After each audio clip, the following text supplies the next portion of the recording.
우리가 잘 아는 유명한 물리학자 아인슈타인이 한 말이 하나 있습니다. 무한한 것은 두 가지가 있다. 하나는 우주고 하나는 인간의 어리석음이다. 이렇게 말했습니다. 그리고 또 그는 나는 우주에 대해서는 확실하지 않다. 그렇다면 무한한 것은 하나뿐이다. 인간의 어리석음이다. 라고 이야기했습니다. 인간은 유한하지만 어리석음에서는 무한하다는 뜻입니다. 자, 사실을 살펴보면 인간이 얼마나 어리석은가. 인간은 목표가 뭐냐? 행복을 추구한다. 제 친구, 아주 불교의 똑똑한 친구가 이야기하면 항상 하는 이야기가 행복을 인간은 추구한다. 행복하도록 만들어라. 저한테 주로 그런 이야기를 합니다. 그런데 우리는 행복이 바로 옆에 있는데 멀리서 찾습니다. 소소한 곳에서 행복을 느껴야 하는데 강렬하고 큰 것 속에서 행복을 찾으려 합니다. 이것을 표현하는 용어들이 많죠. 파랑새를 찾으러 가니까 파랑새는 멀리 있는 것이 아니고 그 집에 있더라 라는 이야기라든지, 또 오즈의 마법사에 보면은 주인공 도로시가 멀리 이제 오즈 마법사를 찾아갑니다. 나중에 꿈인데 꿈에서 깨어나면서 뭐라고 하느냐. There is no place like home. 집만한 것은 없다. 이렇게 이야기를 합니다. 사실은 행복은 아주 가까운 데 있습니다. 하나님은 항상 우리 옆에 계십니다. 그래서 성령이 내주한다는 뜻은 항상 우리 가까이 있다는 뜻입니다. 만약에 내 옆에 있다 해도 내가 몸이 아프고 팔이 아프고 하면 못 갑니다. 내주한다 이 말은 항상 가까이 있다는 소리입니다. 그러나 우리는 어리석어서 그 가까이 있는 것을 알지 못합니다. 그리고 나중에 후회하죠. 그리고 가장 큰 후회는 아마도 내가 사랑해야 될 사람을 사랑하지 못했구나. 이게 아마 가장 큰 후회일 겁니다. 충분히 사랑할 기회가 있었는데 내가 그것을 하지 못했구나. 라는 것이 아마 안 죽어봐서 모르겠는데 죽게 다 됐을 때 그것이 아닌가 생각합니다. 왜냐하면 추석이 오고 하니까 부모님 생각이 많이 나니까 내가 좀 더 잘해주었어야 될 텐데 하는 생각이 드는 걸 생각하면 이 자녀들, 주위 이웃들 이 생각들이 틀림없이 내가 가장 힘이 없을 때 나에게 후회로 찾아올 것이다 이런 생각을 합니다. 오늘 우리가 읽은 것은 그 1절에 히브리서 3장 1절부터 6절까지 읽었습니다. 1절에서 우리가 믿는 도리의 사도이시며 대제사장이신 예수를 깊이 생각하라 라고 합니다. 이 영어로 보면은 Fix your thought on Jesus. 예수에게 너의 사고를 고정시키라는 뜻입니다. 사실은 하나님은 우리에게 위대한 일을 하십니다. 그러나 우리는 그것을 감사보다는 우연으로 또 내 자신 탓으로 된 것이 아닌가, 또는 때가 되어서 이루어진 것이 아닌가 생각하기도 합니다. 그래서 우리는 하나님의 위대함에 감복하지 못하고 영적 안정감을 누리지도 못하고 이리저리 불안과 방황 속에 있습니다. 성경은 우리에게 방황하지 말고 불안해하지 말고 예수에게 사고를 고정시키라고 이야기합니다.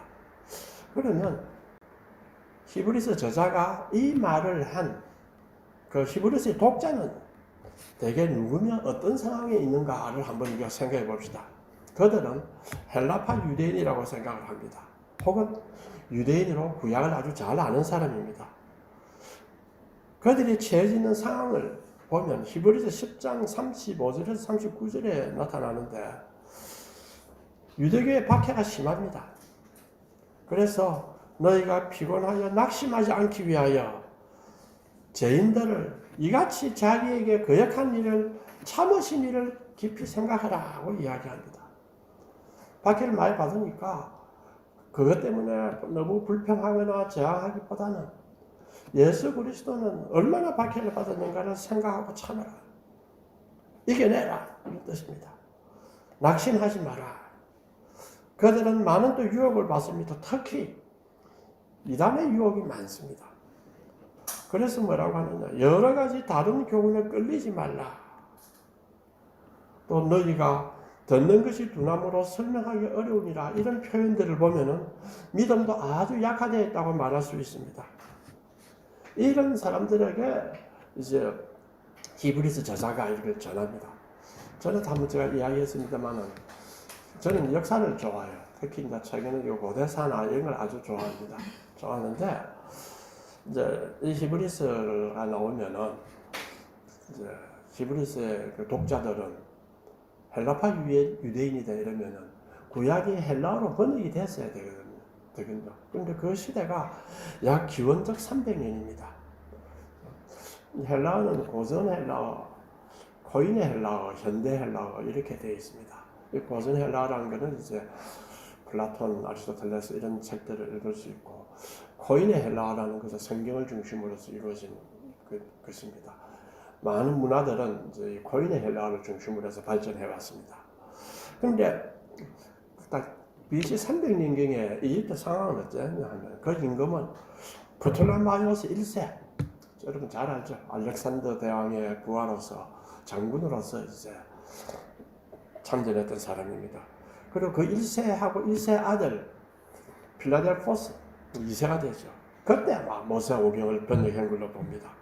그리고 BC 2세기경에 또 계속 번역을 했습니다. 고대 이집트가 알렉산더를 기념해서 그것도 세웠죠. 그래서 알렉산드리아 도서관을 크게 건립합니다. 약 70만 권의 책을 만들었다 합니다. 정확한 시기는 모르지만은 프톨레마이오스 1세 혹은 아들 2세 때 창설된 걸로 봅니다. 아마 그 사람들은 알렉산드리아를 지중해의 중심지로 만들기 위해서 다양한 문화적, 학문적 사업을 추진했습니다. 그 하나가 바로 알렉산드리아 도서관의 건립이고, 또 학문의 중심지 역할을 하니까 뭘 해야 되겠습니까? 수많은 이교 문화들의 자기들이 봤던 이교 문화들의 책을 다 번역을 합니다. 거기에 구약 성경도 번역할 수 있도록 뽑힌 거예요. 그때 70인역입니다. 비록 유대인들의 종교를 전파하는 것이 목적도 아니고 오로지 이집트 알렉산드리아를 지중해 중심 도시로 만들기 위한 문화 사업의 일환으로 유대인의 경제인 구약을 번역했습니다만은 그 70인역인 헬라어 하는 당시의 사람들에게, 그리고 구약학 하는 사람들에게 얼마나 중요한 역할을 했습니까? 저도 구약쓰기 배울 때 이제 70인역도 있고, 그 다음에 또 다른 번역, 여러 번역들을 대조를 해서 거기서 언어 사본이 이게 다 찾습니다. 저희들은 기초기 때문에 조금 하다 마는데, 이제 진짜 그 전공하는 사람은 그걸 다 조성을 하죠. 하나 믿지 않는 사람들이 자기 계획을 위해서 만들었지만은 하나님은 그 크신 경륜으로서 그것을 이용했습니다. 그렇다면 이 책으로 인해 아마 많은 헬라파 사람들이 하나님을 받아들였다고 우리가 추정해 볼 수 있습니다. 구약은 유대인들에게 거룩한 책입니다. 그런데 유대인들은 예수를 알지 못합니다. 이들에게 예수를 전해야 하는 것이 히브리 저자의 1차적 임무고, 그들의 약한 신앙을 독려하는 것이 또 하나의 임무입니다. 어떻게 전해야 합니까? 여기서 우리가 복음을 어떻게 전해야 할지도 유추해 볼 수도 있습니다. 먼저 생각할 것은 그들의 배경입니다. 그들의 배경이 구약인데, 그렇다면 예수는 누구냐? 새로운 선지자나 교수로 전하면 안 됩니다. 구약에 이미 예언된 일이라는 것을 전해야 할 것입니다. 그래서 과연가라 한가를 히브리 저자는 1장 1절에서 말합니다. 하나님은 옛적에 선지자들을 통하여 여러 부분과 여러 모양으로 우리 조상들에게 말씀하셨는데, 이 마지막 날에 아들을 통하여 말씀하셨다고 하십니다. 즉 아들을 통해 말씀하신 것은 새로운 것이 아니고 구약에서 약속하신 것을 성취한다는 뜻입니다. 곧 예수는 구약의 사건과 연속선상에 있다는 것을 이야기합니다. 그리고 난 후에 그럼 예수의 기원은 어떠한가에 대해서 이야기합니다. 그리고 우리와의 관계가 무엇인가를 이야기합니다. 히브리서 2장 16절에서 18절을 보면 하나님의 본체의 형상이고 영광의 광채라는 위대한 예수님이 동시에 세계를 붙드시는 능력을 가진 분이 우리와 같은 인간으로 고난당하시고 우리를 속량한 사실이 나옵니다. 그렇기 때문에 우리를 잘 이해하신다는 것입니다. 이것의 의미는 신이 우리를 이해한다는 것은 무슨 말인가? 신이 능력이 탁월하기 때문에 당연히 우리를 이해하지 이런 뜻이 아닙니다. 여기서 말하는 이해는 능력이 탁월한 자가 아주 높은 자리에 서서 우리를 내려다보고 너희들은 나를 섬겨라 라는 전제군주처럼 그렇게 우리를 이해한 것이 아닙니다. 그는 본사의 형제들과 같이 되어서 하나님의 관계되는 일에 자비롭고 신실한 대제사장같이 되어서 백성들의 죄를 속량하라 하심이라. 그리고 그가 시험을 받아 고난당하신 적 시험받는 자들을 능히 도우실 수 있느니라. 이렇게 이제 표현되어 있습니다. 하나님은 이런 분입니다. 이상하죠? 한편으로는 하나님은 아주 위대하고 천지를 창조하시는 전능하신 하나님이지만 또 한편에 하나님은 아주 저급한 위치에서 고난당한 하나님으로 나옵니다. 아주 헬플레스하죠. 십자가에 못 박혀 돌아갔던 이 두 가지가 하나님을 표현하고 있습니다.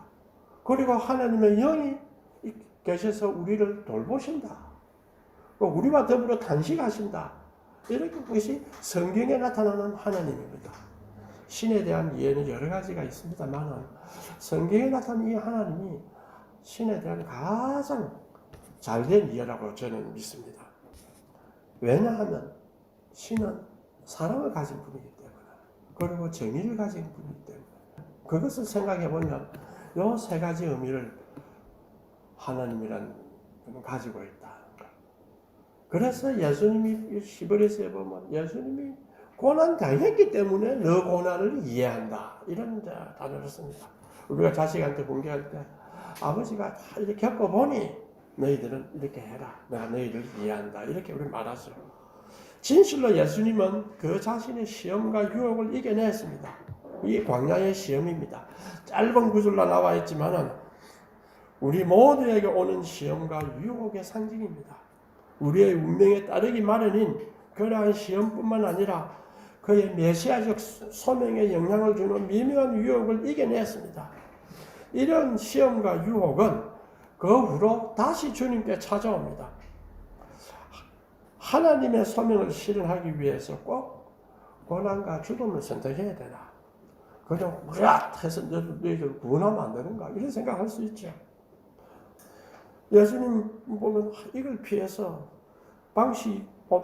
이러한 방식보다는 비용이 더 적게 드는 방법을 선택하지 그것이 낫지 않을까라는 유혹들도 예수님에게로 향합니다. 그러나 예수님은 끝까지 저항했습니다.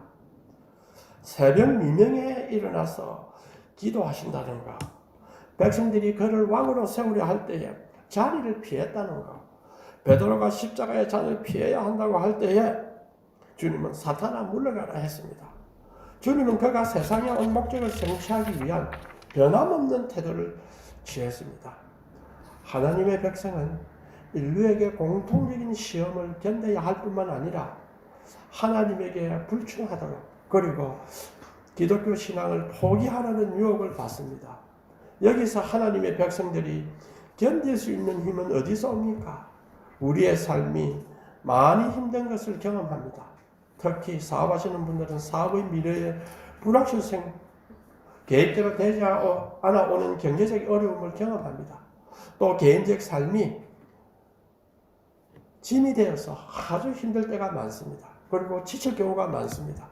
이럴 때 그리스도인은 그 극복할 힘이 어디서 오겠습니까? 히브리서 기자는 예수를 깊이 생각하라고 이야기합니다. 그는 우리와 같이 이 땅의 고난을 체휼하신 분이라고 이야기합니다. 주님은 우리와 같이 유사하고 고통스러운 유혹을 받았지만 승리하신 우리의 중재자이시기 때문에 우리를 이해하시고 우리를 도우신다. 이런 명심하라고 이야기를 합니다. 그래서 3장 1절에 보다시피 저자는 우리가 그 독자들로 하여금 바로 예수에게 향하라. 예수를 깊이 생각하라. 그러면서 히브리서 독자들에게 너가 누구냐? 너희들은 하늘의 부르심을 받은 거룩한 형제라고 이야기합니다. 굉장히 어찌 보면 주상적으로 들린 것 같고 내가 무슨 하늘의 부르심을 받았나 이런 생각을 할 수도 있습니다. 그러나 자세히 생각해보면 그렇지 않습니다. 거룩한 형제라는 것은 신약 성경이 기독교인들에 대해서 공통으로 지시하는 두 개, 거룩과 형제라는 용어로 결합되어 있습니다. 이 지시어는 하나님이 그들에게 보여준 어떤 위험을 해상시키십니다. 여기는 거룩한 땅이라. 신을 벗어라. 하나님의 위험이라. 이거는 가볍게 취급하면 하나님을 모욕하는 것이라는 그런 의미에서의 위험입니다. 거룩한 형제란 또 이 구절에서는 그리스도인의 신약 성경에서 자주 나오는데 반면에 하늘의 부르심이라는 의미는 그리스도인은 결코 이 땅의 삶의 조건에 의해서 둘러싸일 수 없는 영역의 신이라는 뜻입니다. 이것이 거룩한 형제라는 뜻에 들어있습니다. 우리가 이 땅에서 흔한 고난 속에서 남한테 천대도 받기도 하고 또 어떤 때는 갈시도 받기도 하고 이럴 때 있죠. 어떤 때는 교만했다가 창피당하기도 하고 경제적으로 힘들기도 하고 그러나 그것에 둘러싸이지만은 그 속에는 그것에 둘러싸이지 않는 우리 영역의 신입니다. 그것이 우리의 본질이라 하는 것을 이야기합니다. 왜냐하면 그리스도인이라고 하는 것은 이 땅에서 하나님의 소명을 받은 사람입니다. 그걸 자기 찾아야 됩니다. 나는 하나님의 소명을 받은 사람입니다. 이걸 무시한다는 것은 하나님의 위엄을 무시한다는 것과 똑같습니다. 그걸 찾도록 알도록 기도해야 합니다. 우리 그리스도인들은 비록 고난을 당합니다. 그러나 고난이 우리를 지배할 수는 없습니다. 고난 당하죠. 예수님도 고난 다 당했습니다. 십자가에 피 흘리기까지 고난 당하고 저주받은 자다. 얼마나 다 창피했습니까? 그러나 그 고난은 예수님을 지배하지 않았습니다. 우리를 지배할 수는 없습니다. 하나님은 이것을 강조하기 위해서 하나님의 가족, 거룩한 형제라 하신 것입니다.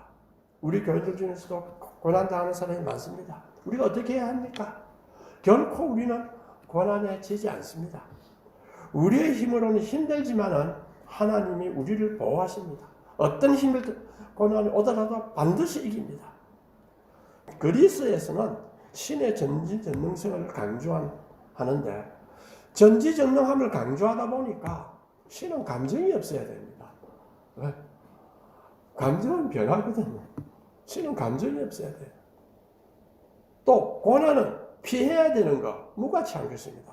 그 관점에 볼 때는 고난을 당하지 않는 것이 제일 좋은 것처럼 보이죠. 그래서 우리는 가끔 잘 사는 사람, 남한테 대접받는 사람, 자기가 볼 때는 고난이 없는 것처럼 보이는 사람, 그런 사람이 부럽습니다. 그렇죠. 저 사람이 나보다 나은 거 아닌가?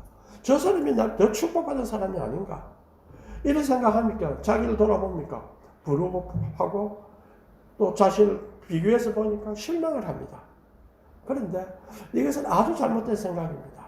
왜냐하면 예수님이라는 분이 하나님 아들로 가장 훌륭한 분입니다. 그럼 예수님에게 다가왔던 것들을 가장 좋은 것이라고 봐야 됩니다. 그런데 예수님에게 다가온 것은 참 어려운 사람들을 도와주는 일, 또 남에게 예수님 많은 사랑을 받았던 일, 이게 좋은 것도 있죠. 또 하나님 내 아들이라 이렇게 축복해 준 거 있죠. 좋은 것도 있습니다. 그러나 또 한편을 보면 예수님은 성은할 수 없는 고난도 당합니다. 만약에 고난이 가치 없는 것이라고 한다면, 축복이 아니라 축복과 관계가 없는 것이라 한다면 왜 우리가 고난을 당하게 합니까? 하나님은 이 고난이라는 것을 가볍게 취급하고 있지 않습니다. 왜냐하면 하나님은 전지전능하시지만 동시에 사랑을 위해 고난 당하는 분이시고 우리와 함께 고난을 체험하시며 우리를 사랑하는 분이십니다. 신개념이 전혀 다릅니다. 그렇다고 한다면 그리스도에게는 고난은 무엇을 말하는가? 의미의 존재입니다. 고난은 의미를 가져다주는 존재입니다. 그걸 생각해야 됩니다. 소크라테스가 뭐라 했습니까? 우리가 그리스 철학 배울 때 제일 먼저 뭐라고 합니까? 배고픈 소크라테스가 배부른 돼지보다 낫다 이렇게 말하죠. 그렇게 안 믿는 자들도 그런 이야기를 합니다. 의미를 주고 의미를 체험하는 것이 그리스도에게는 고난입니다. 그래서 그렇지 않은 사람을 보고 부러워할 필요는 전혀 없습니다. 때때로 부러워하는 생각이 들지만은 전혀 그렇게 생각할 필요가 없습니다. 그리고 우리가 믿는 것은 이 땅에서 참 행복을 모르는 사람들은 물질적인 축복만 가지고 최고인 줄 알죠. 그러나 실제로 그런 사람도 마음속에 허물을 느끼고 나중에 어려움에 처해질 때 얼마나 큰 고통을 당하는지 우리는 강원도 병원에서 보니까 많은 돈 가진 사람은 그런 사람일수록 더 고통, 죽는 과정을 자기가 지켜봅니까? 더 많은 고통을 당합니다. 그러나 예수를 깊이 생각하면 그 고난은 우리에게 새로운 의미를 줍니다. 따라서 우리가 해야 할 일은 주님의 인재를 생각하고 기도하고 기다리면 우리에게 삶에 대한 새로운 깊이와 그리고 그 고난을 극복하게 해줍니다. 이것을 우리가 해야 합니다. 예수가 우리 믿는 도리의 사도이시고 대제사장이라고 합니다. 여기서 사도라고 하는 뜻이 무슨 말입니까? 하면 사람들 가운데서 하나님을 대변해 준다. God's representative among the people. 사람들 가운데서 하나님을 대변해 주는 것이 사도입니다. 그런데 제사장이라고 하는 건 뭐냐? 대제사장이라는 것은 하나님 앞에서 인간을 대변해 줍니다. 그래서 man's representative 이게 대제사장입니다.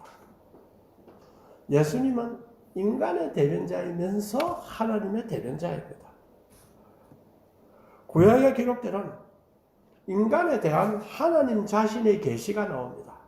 그리고 이 계시에 대한 인간의 반응을 담고 있습니다.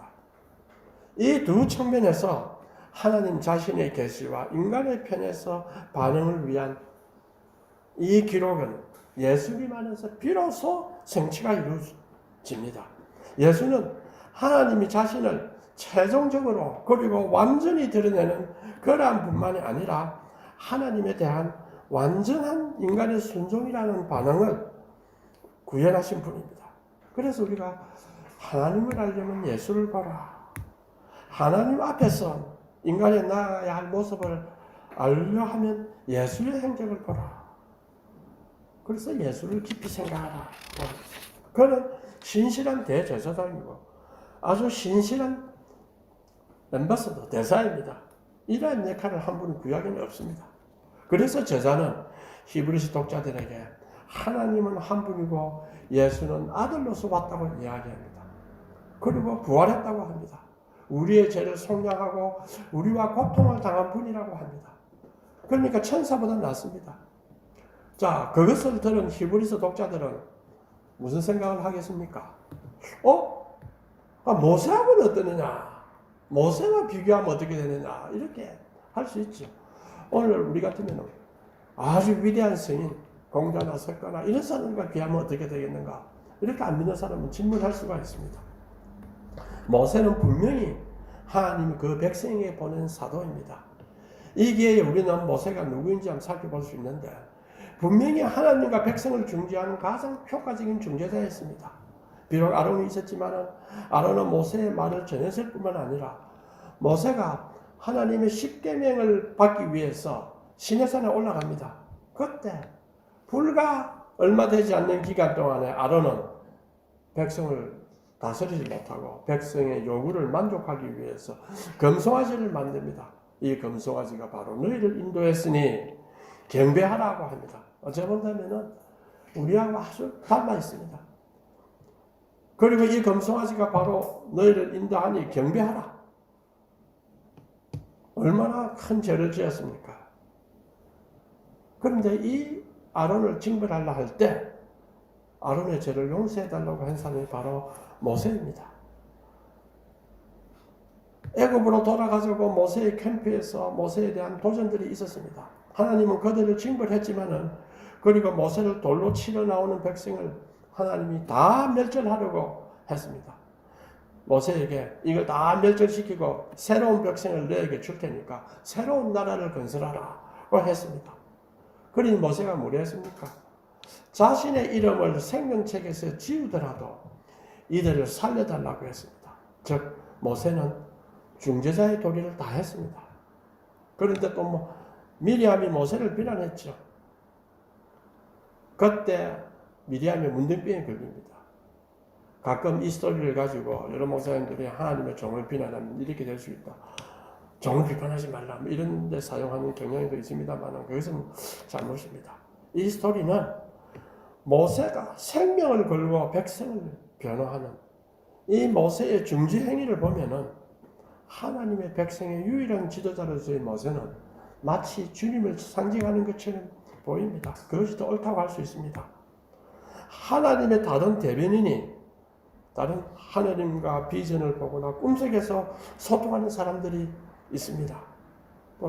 있을 수 있습니다. 그러나 하나님은 그들보다 훨씬 더 직접적인 계시를 받은 자가 모세입니다. 하나님 계시를 준 자가 모세입니다. 자, 나의 종 모세는 그렇지 아니하니 그는 내 온 집에 충성함이라. 그와는 내가 대면함이 하여 명백히 말하고 엄밀한 말로 하지 아니하며 민수기에 나옵니다. 12장에 나옵니다. 모세는 하나님의 집에 대장 집사입니다. 라고 하나님께 인정을 받았습니다. 그래서 만약 고린도전서 4장 2절에 나오는 맡은 자에게 구할 것은 충성이다. 라고 한다면은 모세가 바로 이 요구를 충족할 자였습니다. 이처럼 모세는 하나님의 가족, 하나님의 집, 이스라엘에게 신실했습니다. 모세는 위대했죠. 그러나 그의 지위는 그리스도에 미치지 못합니다. 그래서 성경은 이를 뭐라고 표현했냐? 집 지은 자가 그 집보다 존귀하다. 굉장한 표현이었습니다. 예수 그리스도는 누굽니까? 집 지은 자다. 모세는 누굽니까? 집입니다.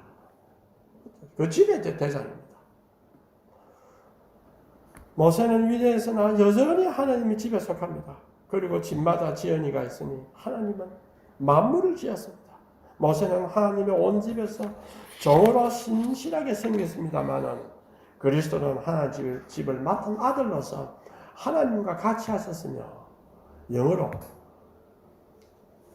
그러나 하나님의 온 집에 대한 아들로 섬겼다. 이렇게 합니다. 누가 그의 집이냐? 누가 하나님의 온 집입니까? 모세가 그렇게 충성되게 생겼던 하나님의 집이 이스라엘 백성이라면 하나님의 아들이 다스리는 오늘날의 하나님 집이란 무엇입니까? 그의 집이란 만물이 될 수 있고 또 우리 믿는 자입니다. 그래서 성경은 우리가 소망의 확신과 자랑을 끝까지 굳게 잡고 있으면 우리는 그의 집이라. 우리가 그걸 놓치면 우리는 주님의 집에서 떠나게 됩니다.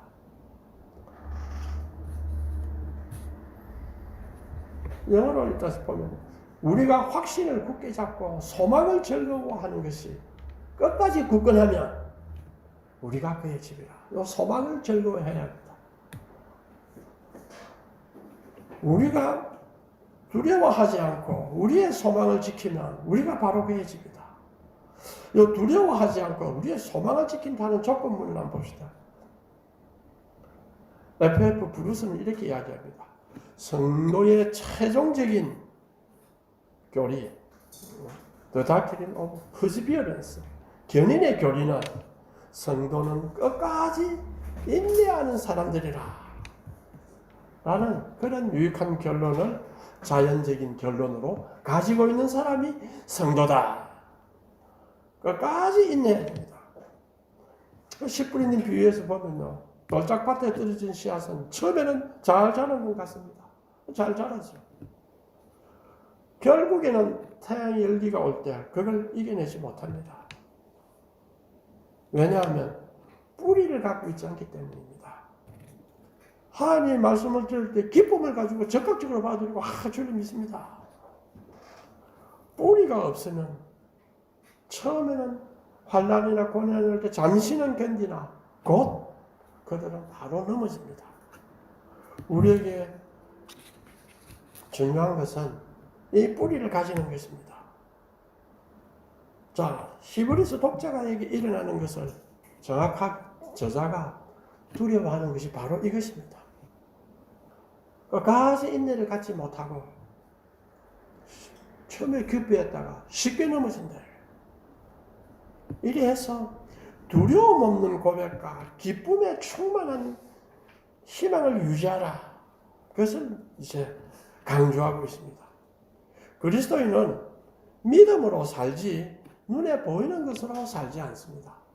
눈에 보이는 것으로 보면은 우리보다 나은 사람도 엄청나게 많고 또 눈에 보이는 것으로 보면은 절망이 보일 수도 있습니다. 용기가 떨어질 수 있습니다. 그래서 하박국에도 말했죠. 오직 의인은 믿음으로 산다. 사실 히브리인들이 처음에 기대했던 열의가 있었죠. 주님을 받았을 때 주님 볼 것이다. 열의가 있었습니다. 또 그런데 그 열의는 소망이 그들이 갖고 있는 소망과도 관련되는데 열의는 식어지고 소망은 빨리 안 와요.